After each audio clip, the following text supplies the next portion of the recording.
This is going to be interesting. Making war against Fatima and making Fatima angry. Zayd ibn Arqam narrated that the Messenger of Allah said to Ali, Fatima, Al-Hasan, and Al-Hussein, I am at war with whoever makes war with you, and I am at peace with whoever makes peace with you. Listen to the Arabic. You might hear a striking resemblance here. قال لعلي وفاطمة والحسن والحسين أنا حرب لمن حاربتم وسلم لمن سالمتم. Sounds a little bit like a ziyarah that we do. This hadith is located in the Sunni of Tirmidhi. Again, under this chapter of Manaqib and the section of the virtues of Fatima bint Muhammad. Hadith number 3870. Maswar bin Makhrama narrated, Allah's apostle said, Fatima is a part of me, and who makes her angry, makes me angry. أن رسول الله صلى الله عليه وسلم قال فاطمة بضعة مني فمن أغضبها أغضبني. Sahih al-Bukhari, the best of sources. Somebody who makes Fatima angry makes the Prophet angry. I love this because in the same book, someone makes her angry. Just reading from Bukhari, like, please, don't take it out on me. This is not, it's coming straight from Bukhari. Being one of the purified members of the household, that Fatima, she's one of the 5 purified members of the household, Ashab al-Kisaf. Salama narrates that the Prophet put a garment over Hassan, Hussein, Ali, and Fatima. Then he said, Oh Allah, these are the people of my house and the close ones. So remove the rijs from them and purify them thoroughly.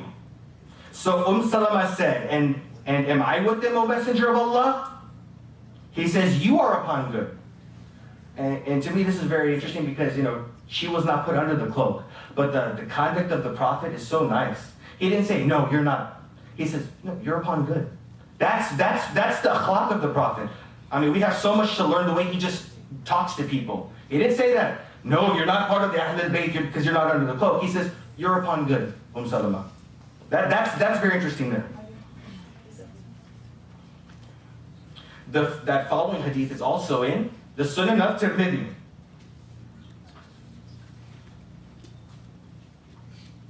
And the following hadith has been graded Hasan by Hafiz Abu Tahir Zubair Ali Zai, and Tirmidhi himself graded this Hasan Sahih, good and authentic.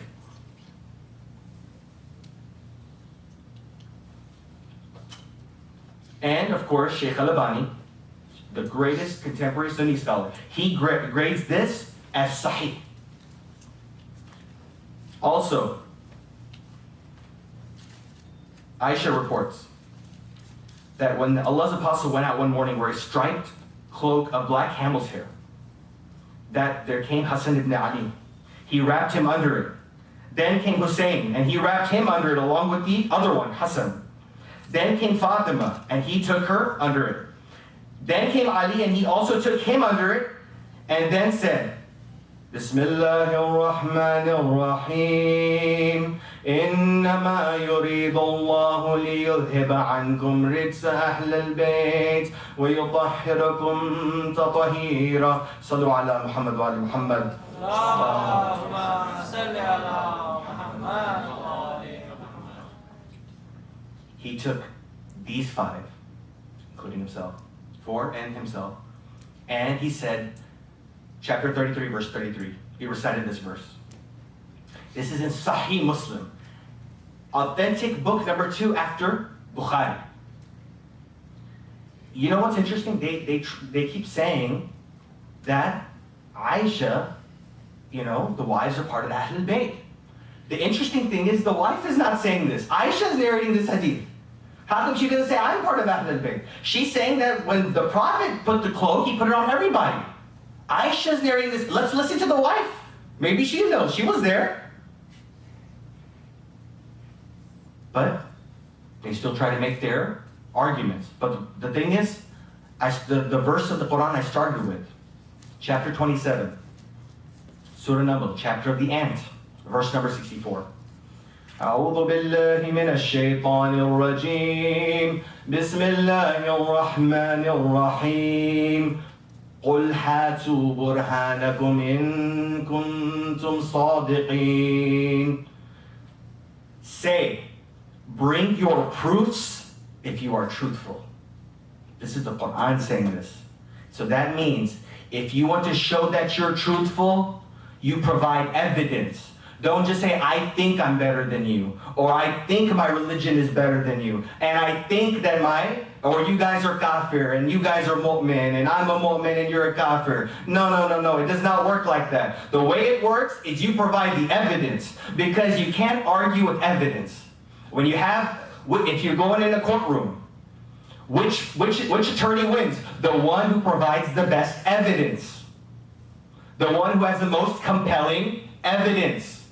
Allah subhanahu wa ta'ala is stating, well, let's listen to our Lord. He's saying, قُلْ هَاتُوا بُرْهَانَكُمْ إِن كُنتُمْ صَادِقِينَ.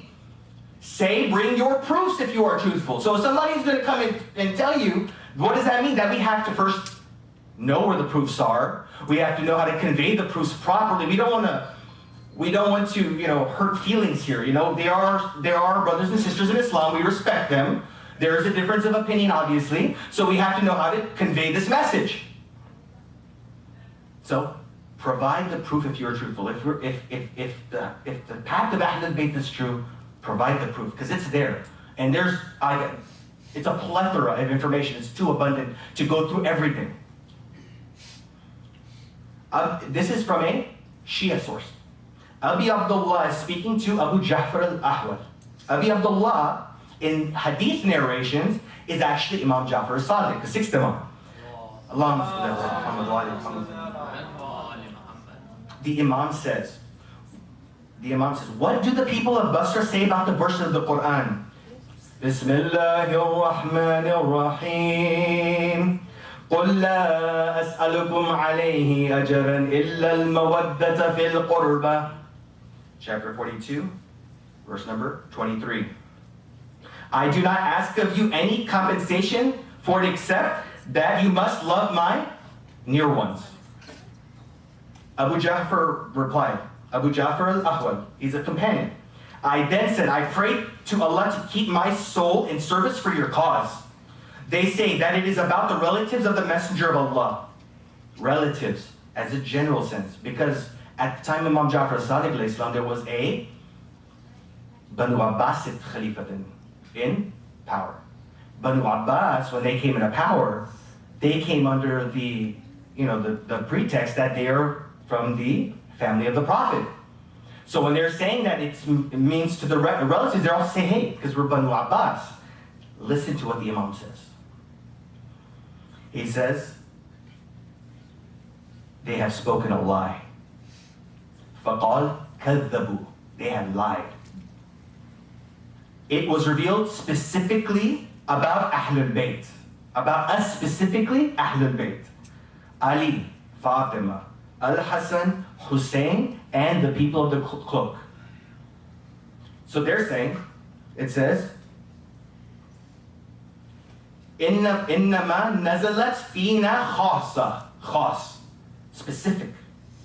في أهل البيت في علي في وفاطمة والحسن والحسين أصحاب الكساء, the people or the companions of the cloak. And this is from al-kafi. The source is, of course, when I say al-kafi, it's one of our 4 major books of hadith. Al-Kafi, volume number 8, page 93, hadith number 66. Allama Majlisi, he wrote a book called Miratul Uqul. It's not really writing a book. What he actually did was he compiled the gradings of all the hadith in Al-Kafi.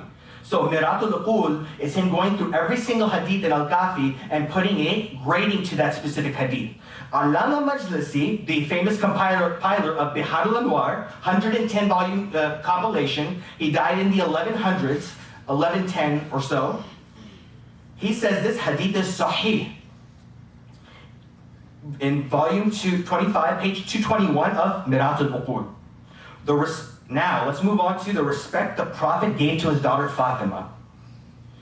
Here's a part of a very long hadith, because I don't want to go through the whole hadith. This is a part of it. Aisha said, I have not seen anyone closer. Again, Aisha saying, I have not seen anyone closer in conduct, way, and manners to that of the Messenger of Allah in regards to standing and sitting than Fatima, the Messenger of Allah, daughter of the Messenger of Allah. She said, whenever she would enter upon the Prophet, he would stand to her and kiss her, and he would sit her in his place, in his sitting place. Again, from the major 6 books, Sunan al-Tirmidhi, Hadith number 3872, graded Sahih by Abu Tahir, Zubair al-Za'i. Tirmidhi has graded a Hasan Gharib, good but unfamiliar, and Shaykh al-Albani. Again, Shaykh al-Albani, I'm telling you, that's a name that you need to know, Shaykh al-Albani. Because when you talk to people, nobody can touch Shaykh al-Albani. If you go to any Sunni scholar, do you think you know more than Shaykh al-Albani? They'll tell you, no way. No way. And I got a lot of respect for him because he knows his stuff. He actually does a lot of unbiased gradings, because if he couldn't, think about it, they could tahrif this and say it's weak. He could have said it's weak, just because it's kind of a pro-Shia type connotation, but he didn't. He's saying it's sahih, because he's objectively looking at the chain of transmission. Now, Fatima giving charity. It is narrated in Sahih al-Bukhari from, I'm sorry, not Sahih al-Bukhari, Malik al-Muwatta, from Malik ibn Anas, from Ja'far ibn Muhammad, that his father said, Fatima, the daughter of the Messenger of Allah, may Allah bless him and grant him peace, weighed the hair of Hassan, Hussein, Zainab, and Kulthum, and gave away in sadaqah an equivalent weight of silver. This is under the chapter of Aqiqah. You have a newborn child, this is the process that they're saying that you go through. This is Malik al-Muwatta, chapter of Aqiqah, hadith number 946 or 1083, depending on the publication. Now, Fatima being, again, this is just straight sources. Fatima is one of the 4 greatest women in the world. Let's talk about that hadith.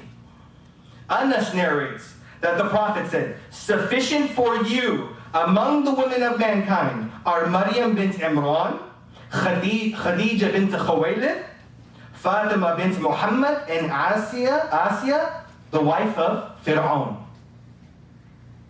أن النبي صلى الله عليه وآله وسلم قال حسبك من نساء العالمين مريم بنت عمران وخديجة بنت خويلد وفاطمة بنت محمد وآسيا امرأة فرعون. Just the Arabic to that. I'm not making things up. This is all in the books. Sunan al-Tirmidhi, again, another major Sunni book, top 6, Sahih Sitta. It is graded Sahih, Hafiz Abu Tahir Zubair al-Za'i, Tirmidhi, Sahih. This is Sahih all the way across. Sahih by Tirmidhi himself, the compiler of Tirmidhi, and Shaykh al-Albani has graded it Sahih, authentic.